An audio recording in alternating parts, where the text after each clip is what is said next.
Hello, my dear students. Today I am going to teach you that is called a poem, very good poem written by Sarojini Naidu.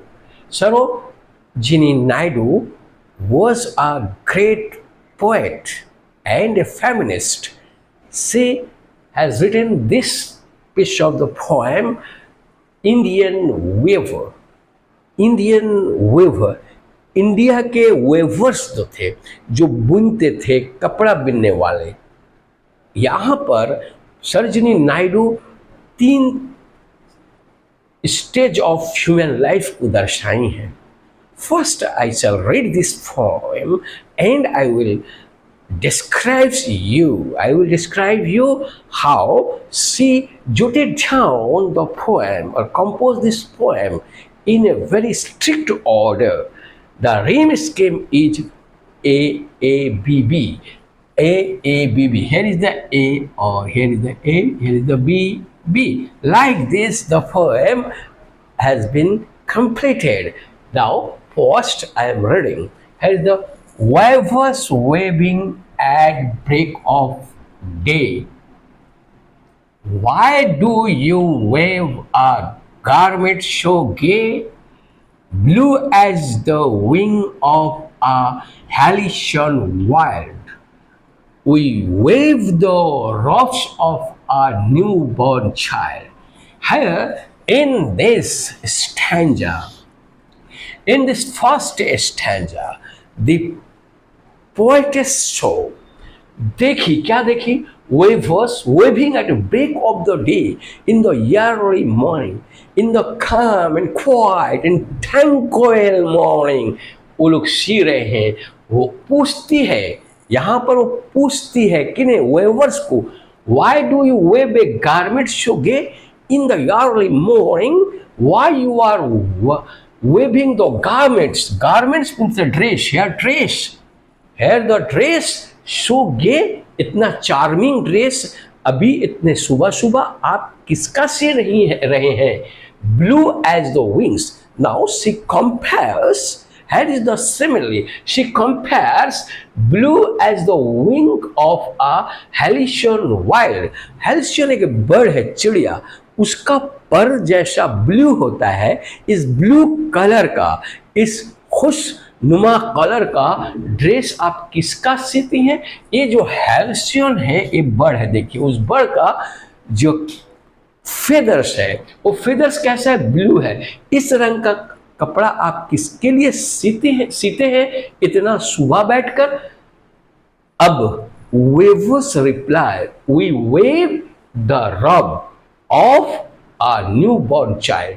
हम इतना सुबह सुबह सीते हैं एक नए बच्चे का, यानी कि अभी अभी पैदा हुआ बच्चा जो दुनिया में, a child who appear, who come to the earth, जमीन पर अभी आया है, उसके लिए न्यू बॉर्न, अभी नए नवजात शिशु का ड्रेस हम सीते हैं। जवाब वो लोग दिए। इन दिस स्टैंजा, यह the human birth, first human take the birth and this earth, या जमीन पर आता है तो बहुत खुश होता है, चंचल छोटा से बच्चा, मासूम, डिलिकेट और ब्यूटीफुल होता है, स्प्लेंडिड होता है। So it needs splendid dress. Here in the third stanza, the poetess see क्या देखती है? सी इज वेवर, फिर पढ़ रहे हैं, weavers weaving at fall of night. Why do you a garment so bright, like the plumes of a peacock, purple and green? Here is this. The poetess sees the weavers weaving at the fall of night. Yes, fall of night.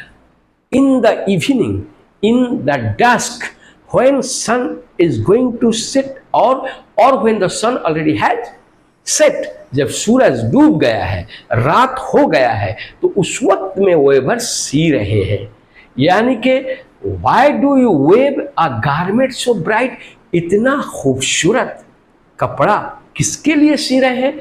Like the plums of ए पीकक, पीकक का plum देखे होंगे, उसका जो पूरा ये जो plum होता है यानी कि उसका जो पंख होता है वो पर्पल एंड ग्रीन होता है।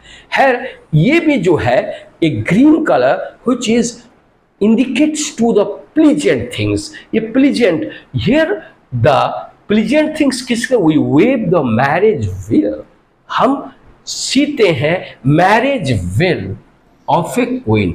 ये जो मैरिज विल है ओढ़ना दुपट्टा किसका, क्वीन का, यानी कि यहां पर ग्लो ऑफ द यूथ। देखो इंसान जब पैदा हुआ तो बच्चा रहा, बच्चे का dress again the youth dress अक्सर जो है हिंदुइज्म में और अदर रिलीजन में देखा जाता है जो शादी होता है वो रात के समय होता है, इसलिए यहां पर रात का जिक्र किया गया है। पोएटिस ये बात कहती हैं कि उनका जो ड्रेस है, उनका जो दुपट्टा है ये पीकक की तरह है और पीकक के पर की तरह है एंड पर्पल एंड ब्लू, वो पर्पल एंड ब्लू रंग का है। That means glowing of the youthness. Here the people, all the people in this stage birth and youth, अगर यूथ होता है तो वो एकदम चमकीला भड़कीला होता है, स्मार्ट होता है। Now see describe the traditional dresses of the people from birth to end. Here in the last stanza she asks, फिर पूछती है किसे, weavers को, weavers weaving solemn and still, what do you wave in the moonlight chill, white as a feather and white as cloud, we weave a dead man's funeral shroud. यहां पर पूछती है कि वेविंग, सुन आप इतने काम एंड क्वाइटली बैठकर, चुपचाप शांतता से बैठकर, सुलमान भाई काम, इस काम एक बिल्कुल शांतता में बैठकर, स्टिल खामोश बैठकर आप क्या सी रहे हैं। What do you wave in the moonlight chill, इतने मूनलाइट में, दैट मीन्स फुल मूनलाइट में बैठ के सी रहे। ये मूनलाइट जो है वो एकदम क्या है, सफेद है, इसीलिए व्हाइट एज ए फेदर, आपका जो सीने का जो कपड़ा है जिसको आप सी रहे हैं वो व्हाइट है, सफेद है, फिदर की तरह, पर की तरह, एंड व्हाइट एज क्लाउड, आपका जो कपड़ा ये सी रहे हैं वो क्लाउड की तरह व्हाइट है। ये किसका है, we weave a dead man's funeral shroud, हम सी रहे हैं डेड मैन यानी कि मुर्दे का, मुर्दे का, डेड मैन्स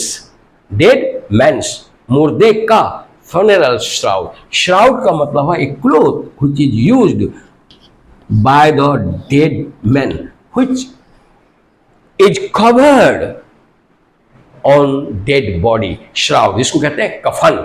यहां पर वो कहते हैं हम ऐसे चांदनी रात में बैठकर उन लोगों का कफन सी रहे हैं। फ्यूनरल यानी कि फ्यूनरल का मतलब होता है वो शवाधार, procession of the dead body, जब डेड बॉडी प्रोसेशन में जाएगा वो ये पहनेगा। That means here she has given the imagery, a symbol. Her writing is an imagery, symbol, metaphoric, and also she uses simile here. My dear, you try to understand first the human being as a child appear in this earth. यहाँ पर जमीन पर वो आता है, नमूदार होता है एक बच्चा होकर, फिर उसके बाद में वो जवान होता है, जवान उसका स्मार्टली, और ये जवानी जो है पर्पल और ग्रीन है यानी कि दुख और सुख से भरा हुआ होता है। फिर उसके बाद वो आखिरी स्टेज में पहुंचता है जहां वो मर जाता है। This 3 stage of the human being has been described by or related by Sarojini Naidu. It is the perfect poem. If the question and answer you like, then I will give you a name of a app that you can get the question and answer according to your syllabus. So my dear, you should follow this poem. I shall completed all the poem from 7 to graduation. Even if some poem which is related to the MA students. Okay, my dear, thanks. a lot. You subscribe my channel if you like to know a lot.